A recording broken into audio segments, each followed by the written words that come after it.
Hi everyone, I am Bonnie Smith and I'm the Sexual Assault Response Coordinator at the 138th Fighter Wing, and I'm responsible for managing the SAPR office here.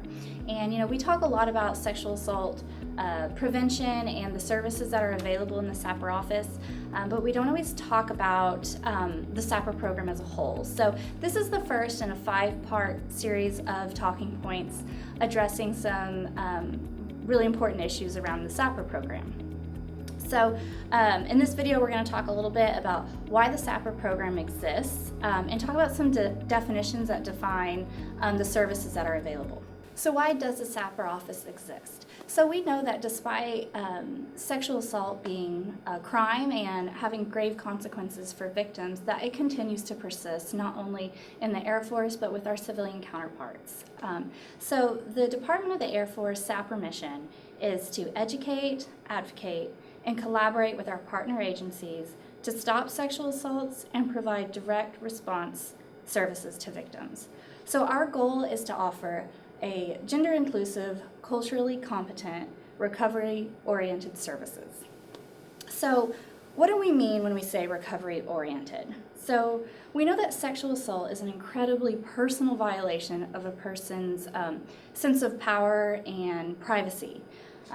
We also know that the impact is far-reaching and it can have devastating consequences on the person's functioning, which includes their ability to work and maintain relationships and kind of just maintain their pre-existing lifestyle.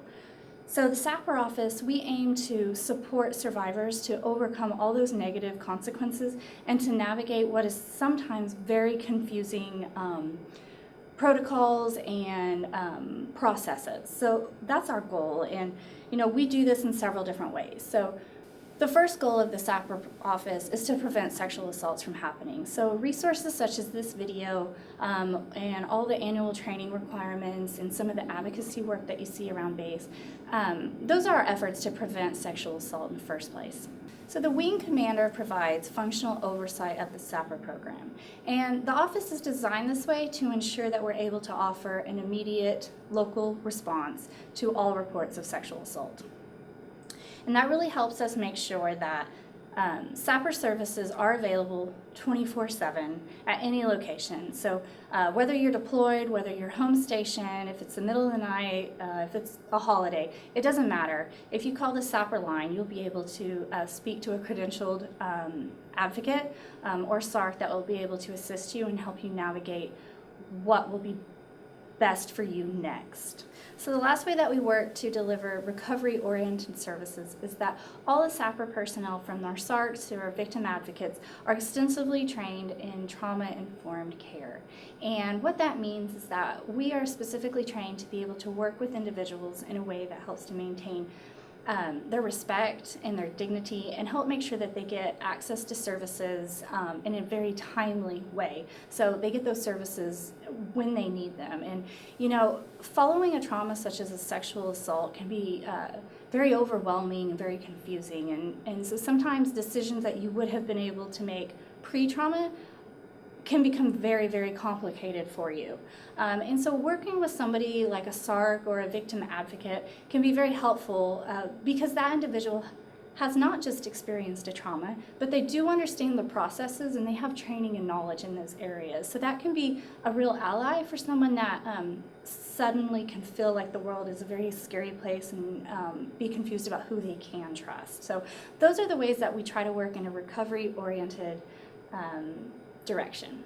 So let's talk a little bit about how sexual assault is defined for the SAPR program. The Department of Defense defines sexual assault as any intentional sexual contact characterized by force, threats, intimidation, abuse of authority, or when the victim cannot or does not consent. It's important that we remember that sexual assault is not limited to rape, but it does include rape, sexual assault, abusive sexual contact, forcible sodomy, which would include oral or anal penetration, or any attempts to commit these acts. These acts are incredibly serious and are likely to constitute a violation of one or more criminal offenses under civilian law, the UCMJ, or our state code. There are also additional punitive articles when the aggressor is in a position of power, when intimate images or videos have been distributed without the victim's consent, or if there's stalking involved. So,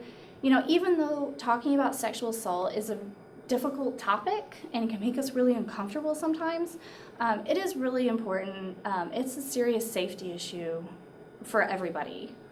And it's inconsistent with our Air Force core values. So this definition of sexual assault leads us on to the really important issue of consent. What is consent? Consent can be defined as the freely given agreement to sexual contact by a competent person. Consent is not given when the victim submits out of fear, intimidation, manipulation, or shock. An unconscious or a sleeping person can't give consent. And also a previous relationship with the person does not automatically mean that you have consent either. So the most important thing to remember when we're talking about consent is that compliance doesn't equal consent. So I would really encourage everyone to, if you're interested in this issue and want to know a little bit more, there's a lot of great resources out there about consent. So take a look at some resources around what's called enthusiastic consent. And this is a strategy that ensures that both parties are on board with the sexual act throughout the entire encounter, and it really leaves no doubt that both parties are consenting. And finally, please come by the SAPR office if you'd like any more information about any of these topics that we've talked about today. You can always drop an email to me or give me a phone call. Thank you.